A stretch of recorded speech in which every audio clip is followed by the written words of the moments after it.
Des brutes essaient de déchirer le pantalon de la nouvelle. Grosse erreur. Elle s'est vengée. Maya Rodriguez, ou plutôt Martine Rodriguez, avait toujours été le genre d'élève qui préférait l'ombre à la lumière, avançant dans la vie avec la prudence de quelqu'un qui a appris très tôt que l'invisibilité était souvent la voie la plus sûre. À 17 ans, elle parcourait les longs couloirs du lycée Paul Valéry comme un fantôme, sa silhouette mince et son attitude réservée la rendant pratiquement invisible pour la plupart de ses camarades. Mesurant à peine 1,60 m et pesant à peine 50 kilos, Martine ramenait ses cheveux bruns en une simple queue de cheval qui dévoilait des traits délicats et des yeux marrons intelligents qui semblaient tout absorber sans rien révéler.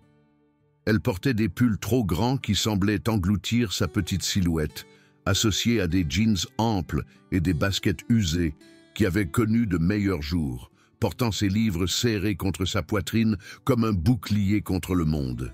Ce que ses camarades ne savaient pas, ce que personne n'aurait pu deviner de son extérieur discret, c'est que Martine avait passé les 8 dernières années à s'entraîner aux arts martiaux mixtes dans la salle de sport de son oncle à Marseille.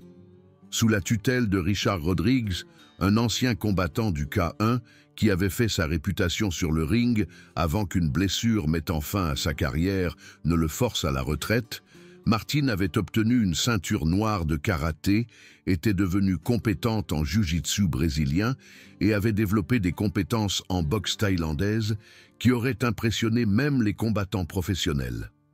Son oncle, un homme qui comprenait la responsabilité qui accompagnait une connaissance mortelle, lui avait appris que la vraie force venait de la discipline et du contrôle, et non de la recherche de combat ou de l'exhibition. Il lui avait inculqué l'importance de la retenue, la nécessité d'utiliser ses compétences seulement en cas d'absolue nécessité, et l'obligation morale de ne jamais devenir l'agresseur. Le harcèlement a commencé au cours de sa 2e semaine au lycée Paul Valéry, un vaste complexe de bâtiments en béton qui abritait près de 2000 élèves de toute la ville. La famille de Martine avait déménagé de Marseille après que l'affectation de son père l'ait amenée dans cette ville moyenne d'Île-de-France et elle s'est retrouvée à naviguer dans la hiérarchie sociale complexe d'un nouveau lycée où tout le monde semblait déjà avoir formé ses clans et ses alliances.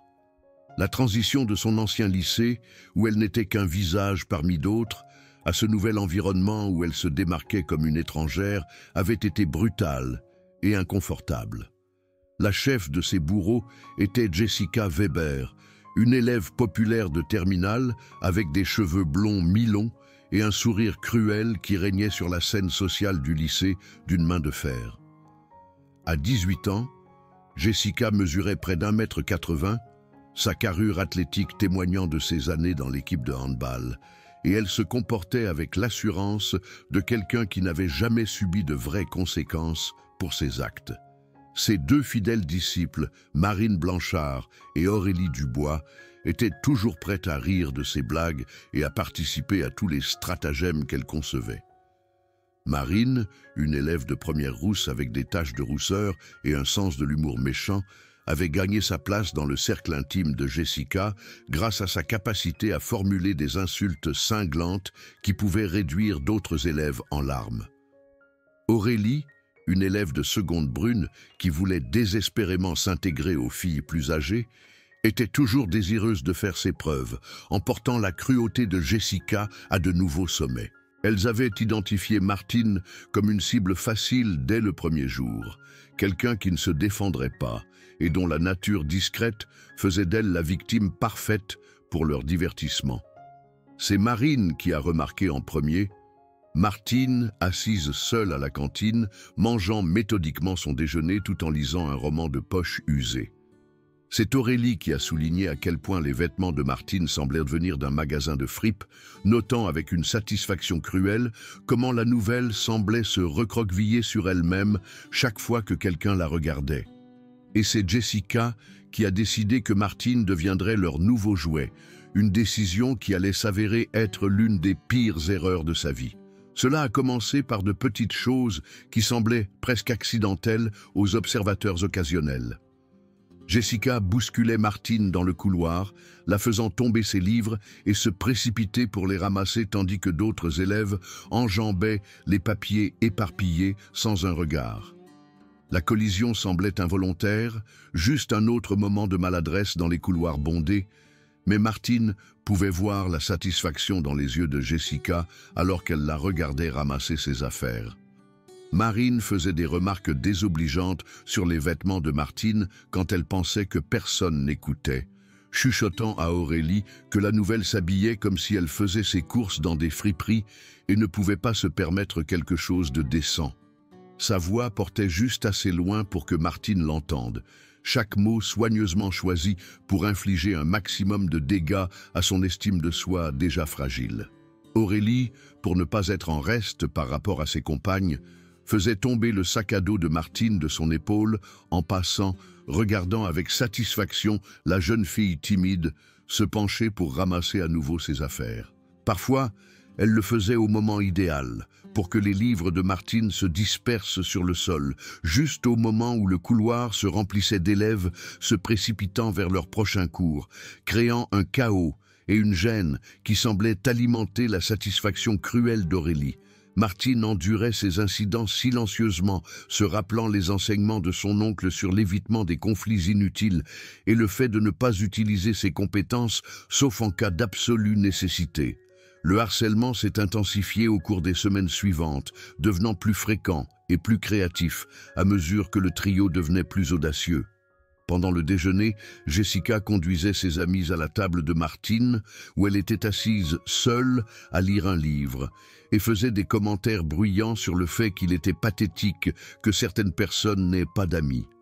Elle riait en s'éloignant, leur voix portant dans toute la cantine et attirant les regards d'autres élèves qui étaient reconnaissants de ne pas être eux-mêmes la cible.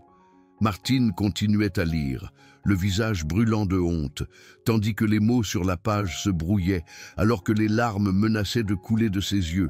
Au gymnase, Marine, accidentellement, smashait des ballons de handball directement sur la tête de Martine pendant le cours de PS, s'excusant avec une fausse sincérité, tandis que Jessica et Aurélie gloussaient derrière leurs mains.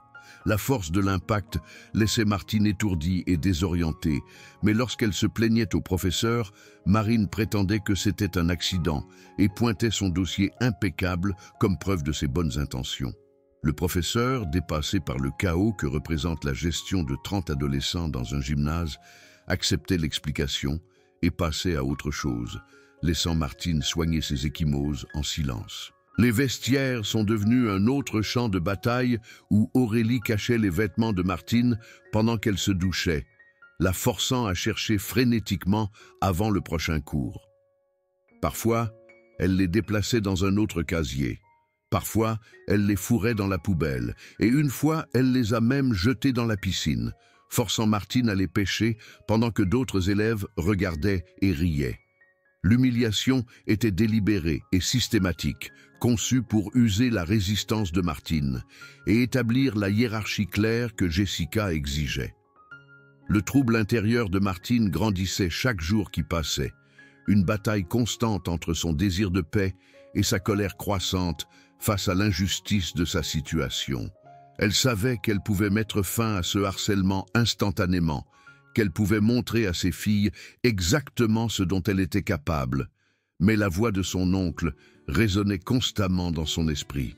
Il lui avait appris que les arts martiaux étaient pour la protection et la légitime défense, pas pour régler des comptes ou faire valoir des points.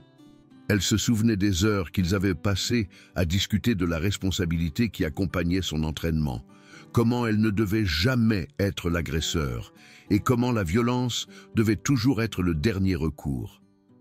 Son oncle lui avait fait promettre qu'elle n'utiliserait jamais ses compétences pour blesser quelqu'un à moins que sa vie ne soit réellement en danger, et Martine prenait cette promesse au sérieux même si ses bourreaux rendaient sa vie de plus en plus misérable.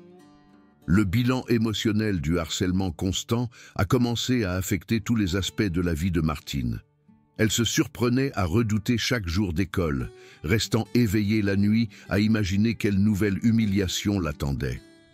Ses notes ont commencé à en souffrir alors qu'elle luttait pour se concentrer sur ses études tout en surveillant constamment la prochaine attaque. Elle a cessé de déjeuner à la cantine, se cachant plutôt à la bibliothèque où elle pouvait trouver un peu de paix parmi les livres. Ses parents ont remarqué le changement dans son comportement, mais l'ont attribué au stress de l'adaptation à un nouveau lycée, ne soupçonnant jamais la torture systématique que leur fille endurait quotidiennement. La situation a atteint un point de rupture un mardi matin à la fin du mois d'octobre, lorsque l'air d'automne portait une fraîcheur qui correspondait à la froideur dans le cœur de Martine. Elle se rendait à son casier entre les cours lorsqu'elle a remarqué Jessica, Marine et Aurélie s'approcher en sens inverse, leurs expressions prédatrices et avides. Le couloir était bondé d'élèves, se dirigeant vers leur prochaine heure de cours, créant le public parfait pour toute humiliation que le trio avait prévue. Martine a essayé de garder la tête baissée et de les dépasser, mais Jessica s'est placée directement sur son chemin, la forçant à s'arrêter. La collision était délibérée, calculée et indéniablement hostile. Les autres élèves ont commencé à ralentir, sentant que quelque chose allait se produire et ne voulant pas manquer le spectacle.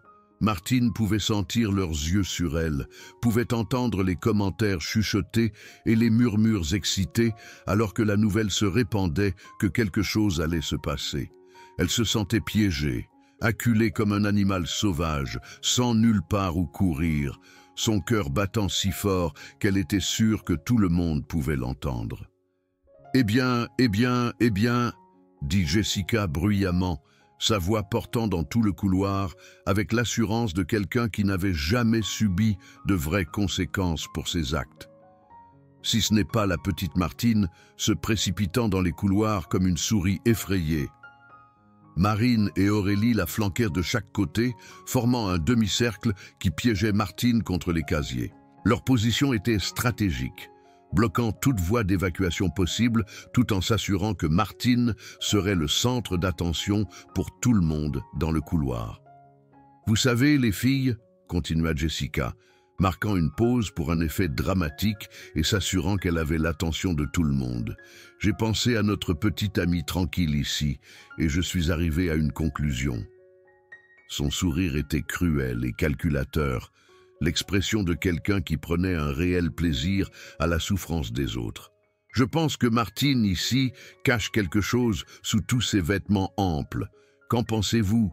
Peut-être qu'elle n'est pas aussi innocente qu'elle prétend l'être. » La foule d'élèves s'était agrandie maintenant, formant un cercle lâche autour de la confrontation comme des spectateurs lors d'un combat de gladiateurs. Martine sentit son cœur battre alors qu'elle réalisait que Jessica préparait quelque chose de plus grand que son harcèlement verbal habituel. L'anticipation dans l'air était palpable, électrique, avec le genre d'excitation qui vient de regarder l'humiliation de quelqu'un d'autre. Elle serra ses livres plus fort et essaya de contourner les filles, mais Marine bougea pour bloquer son chemin, tandis qu'Aurélie se positionna de l'autre côté. Le couloir était devenu complètement silencieux, à l'exception du bruit de la respiration rapide de Martine et des murmures occasionnels des élèves qui regardaient. « Je parie qu'elle porte quelque chose de vraiment embarrassant sous cette tenue conservatrice », ajouta Marine, sa voix dégoulinant de joie malicieuse. « Peut-être devrions-nous l'aider à montrer à tout le monde ce qu'elle est vraiment. » Son visage couvert de taches de rousseur était rouge d'excitation, ses yeux verts brillant à la perspective de porter leur harcèlement à un nouveau niveau. Aurélie hocha la tête avec enthousiasme, ses cheveux bruns rebondissant alors qu'elle vibrait pratiquement d'anticipation, son téléphone déjà à la main alors qu'elle se préparait à documenter ce qui allait se passer. L'estomac de Martine se noua alors qu'elle réalisait ce qu'elle prévoyait, l'étendue de leur humiliation prévue devenant claire. Elle fit un pas en arrière seulement pour sentir le métal froid des casiers contre son dos, la surface rugueuse appuyant contre sa colonne vertébrale et éliminant toute possibilité de retraite. Le piège était complet, la scène prête pour sa dégradation publique. « S'il vous plaît », murmura Martine, sa voix à peine audible au-dessus du murmure de la foule. « Laissez-moi tranquille ». Mais sa supplication ne sembla qu'encourager les filles qui échangèrent des regards entendus et se rapprochèrent. Le désespoir dans sa voix était comme de la musique à leurs oreilles, la confirmation qu'elles avaient trouvé son point de rupture et étaient sur le point de la faire basculer.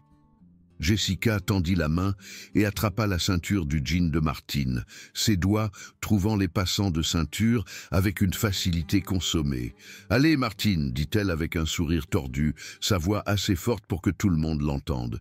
Ne sois pas timide, voyons ce que tu caches là-dessous. » La menace était claire, l'intention indubitable, et Martine sentit une poussée de panique alors qu'elle réalisait que Jessica avait réellement l'intention de la déshabiller devant tout le lycée. L'attaque s'est produite rapidement, avec l'efficacité consommée de prédateurs qui avaient déjà fait cela auparavant. Jessica tira fort sur le jean de Martine, tandis que Marine attrapait ses bras pour l'empêcher de se protéger, sa prise étant étonnamment forte pour quelqu'un qui paraissait si mince. Aurélie se positionna pour bloquer toute voie d'évacuation potentielle. Son téléphone déjà sorti et prêt à enregistrer l'humiliation pour la postérité et la diffusion sur les réseaux sociaux. Martine sentit le tissu de son jean se tendre et entendit le bruit des coutures qui commençaient à se déchirer alors que Jessica tirait avec une force croissante, son visage tordu d'effort et de joie malicieuse. Les élèves qui regardaient ont commencé à rire et à applaudir, leur téléphone apparaissant comme par magie alors qu'ils s'attendaient à capturer le moment pour les réseaux sociaux. Le son de leur rire était comme un couteau dans le cœur de Martine, chaque ricanement cruel lui rappelant à quel point elle était seule dans ce moment. Elle pouvait voir l'excitation dans leurs yeux, la façon dont ils se penchaient en avant pour avoir une meilleure vue de son humiliation. Et elle réalisa que c'était un divertissement pour eux, une pause dans la monotonie de leur journée d'école. Mais quelque chose s'est brisé à l'intérieur de Martine à ce moment-là. Un barrage qui s'est rompu sous la pression de semaines de rage et d'humiliation accumulées. Toute l'endurance silencieuse, toutes les fois où elle s'était éloignée alors qu'elle aurait pu se défendre, toutes les nuits où elle s'était endormie en pleurant, en se demandant pourquoi elle devait être la cible, se sont soudainement cristallisées en une fureur brûlante qui a consumé sa retenue comme du papier dans une flamme. Elle sentit l'entraînement de son oncle se mettre en marche, 8 années de discipline et de technique traversant son corps comme de l'électricité, la mémoire musculaire prenant le dessus alors que son esprit devenait froid et calculateur. Sa main droite jaillit dans une frappe fulgurante qui frappa Jessica directement au plexus solaire, la technique étant parfaite dans son exécution et dévastatrice dans son effet. Les yeux de Jessica s'écarquillèrent de choc et de douleur, alors que l'air s'échappait de ses poumons. Sa prise sur le jean de Martine se relâchant instantanément, alors qu'elle se pliait en deux, et haletait pour reprendre son souffle.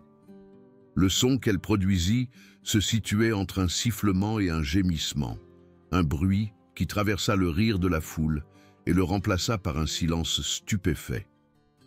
Avant que Marine ne puisse réagir à ce qui s'était passé, avant qu'elle ne puisse même comprendre que son amie avait été blessée, Martine s'était tordue hors de son emprise, avec un mouvement fluide qui aurait impressionné son oncle. Son coude se leva et se courba en un arc aigu qui entra en contact avec les côtes de Marine, l'impact étant précis et calculé pour causer un maximum de douleur sans dommage permanent. Marine chancela en arrière, le visage blanc de choc et de douleur, ses mains agrippant son côté alors qu'elle essayait de comprendre ce qui venait de se passer.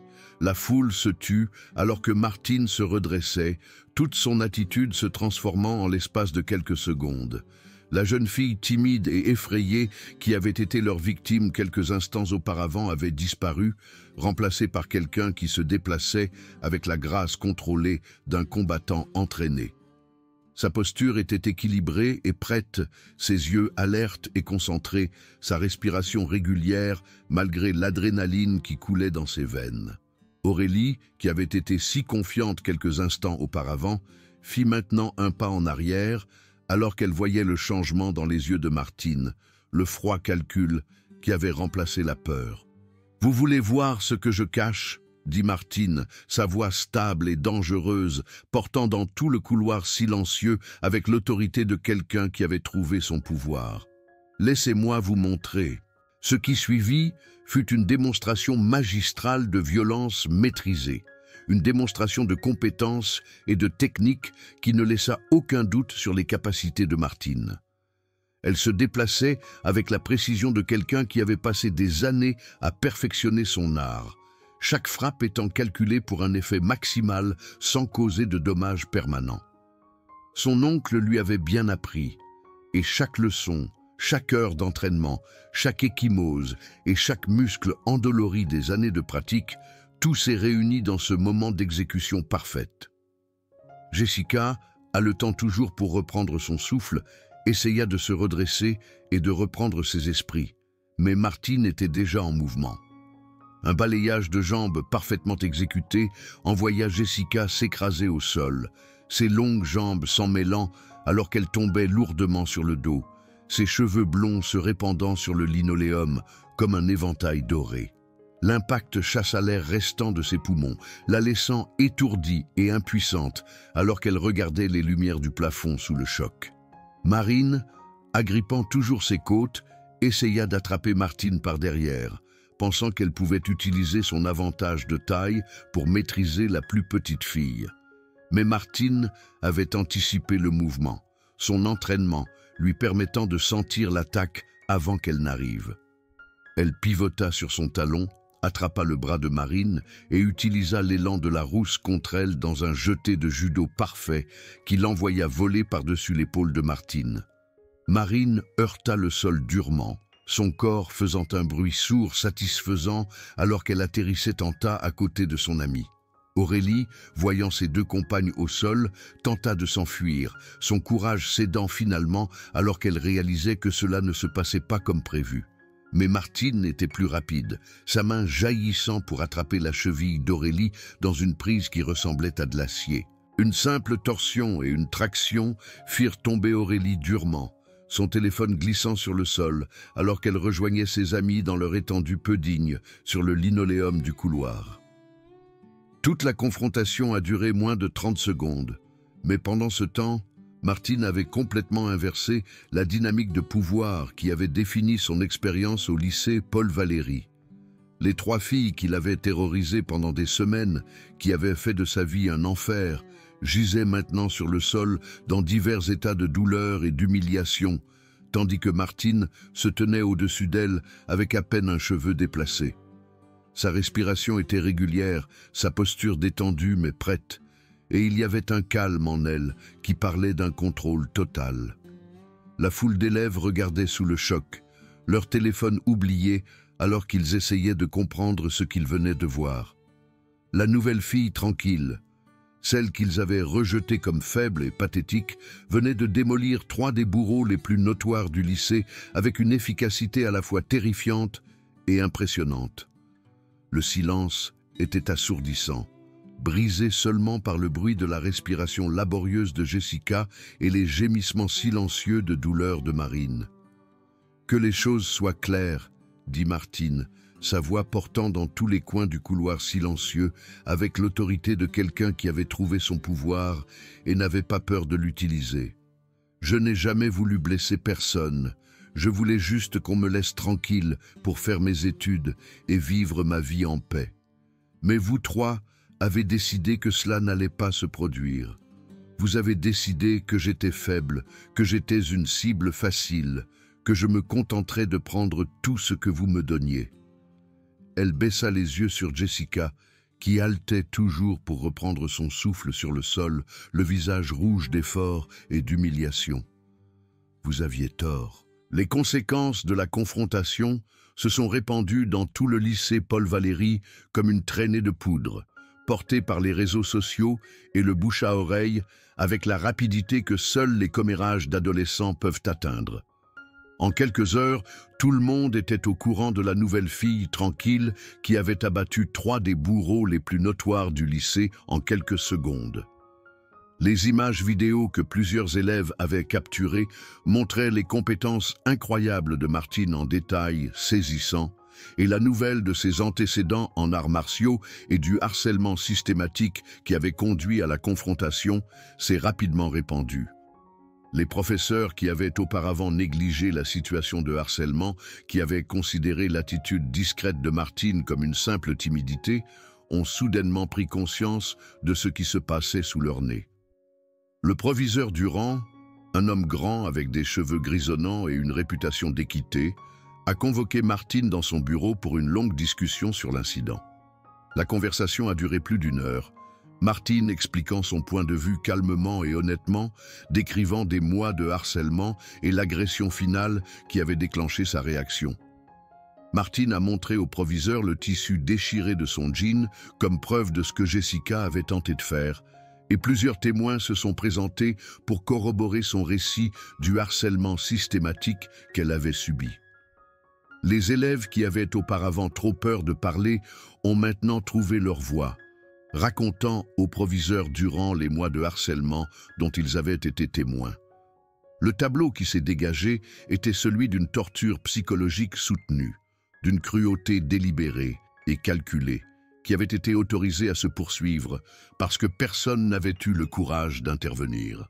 Bien que le proviseur ait été obligé de suspendre les 4 élèves impliqués dans la confrontation physique, la suspension de Martine a été réduite à 1 seule journée après que l'étendue du harcèlement est devenue claire.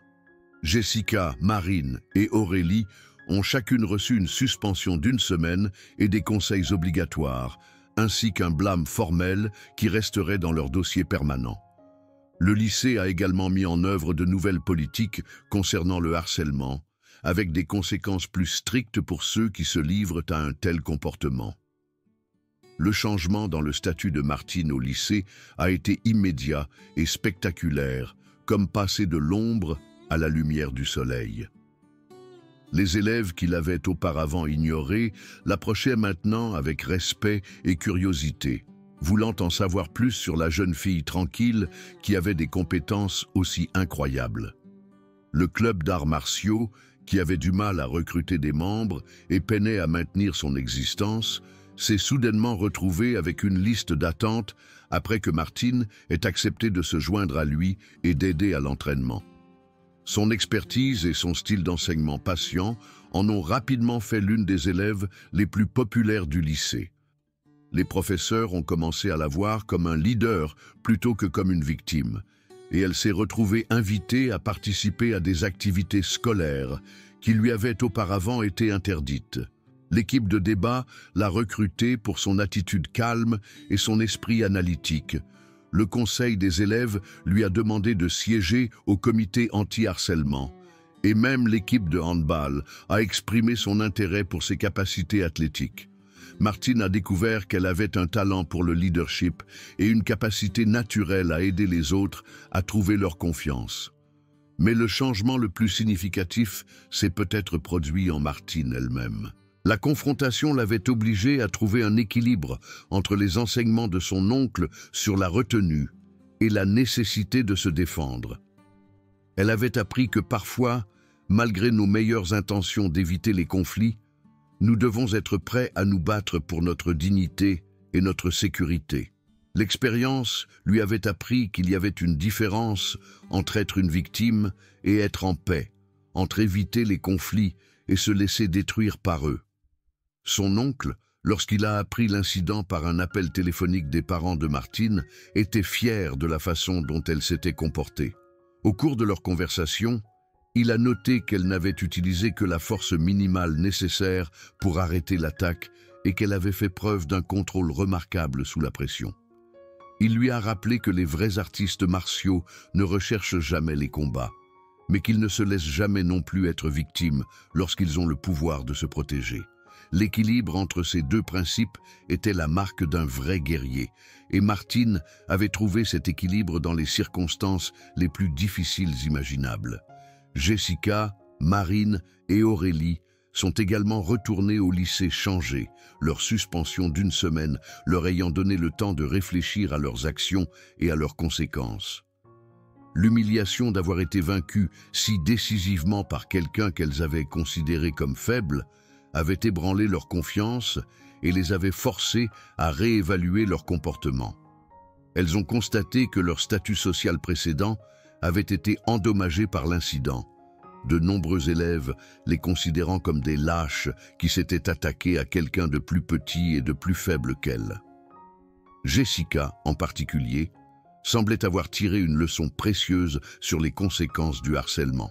La fille qui avait autrefois régné sur la scène sociale du lycée d'une main de fer se retrouvait maintenant isolée et seule, ses anciennes amies s'étant éloignées d'elle après l'incident. Elle a approché Martine pendant le déjeuner un jour, son arrogance habituelle remplacée par quelque chose qui ressemblait à un remords sincère. « Je voulais m'excuser », dit Jessica doucement, sa voix à peine audible alors qu'elle se tenait à côté de la table de Martine à la cantine. « Ce que nous t'avons fait était mal, et tu avais tous les droits de te défendre. Je sais que cela n'excuse rien, mais j'espère que tu pourras nous pardonner un jour. » Martine regarda son ancien bourreau pendant un long moment, étudiant le regret sincère dans ses yeux avant de hocher lentement la tête. « Je vous pardonne, » dit-elle simplement, « mais je n'oublierai pas, et j'espère que vous non plus. » L'incident au lycée Paul Valéry est devenu un tournant non seulement pour Martine, mais pour toute la culture du lycée. Les professeurs ont commencé à prendre plus au sérieux les signalements de harcèlement, mettant en œuvre de nouveaux protocoles pour enquêter et traiter le harcèlement. Les élèves sont devenus plus conscients de l'impact que leurs actions pouvaient avoir sur les autres, et beaucoup ont commencé à prendre la parole lorsqu'ils étaient témoins de harcèlement plutôt que de simplement rester là à regarder. Alors que Martine traversait les couloirs du lycée Paul Valéry dans les semaines qui ont suivi, elle se comportait différemment. La jeune fille timide et effrayée, qui avait autrefois essayé de se fondre dans le décor, avait été remplacée par quelqu'un qui comprenait sa propre force et n'avait pas peur de l'utiliser lorsque cela était nécessaire. Elle avait appris que parfois, la plus grande victoire ne vient pas du fait d'éviter les conflits, mais du fait de se défendre lorsque l'on n'a pas d'autre choix. La jeune fille tranquille, qui avait autrefois été une cible facile, était devenue une force avec laquelle il fallait compter, et tout le monde au lycée Paul Valéry le savait.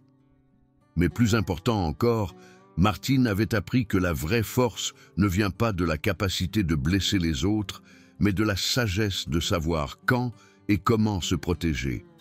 Elle avait affronté ses bourreaux et en était sortie victorieuse, non pas par vengeance ou par cruauté, mais par le simple fait de refuser d'être une victime plus longtemps.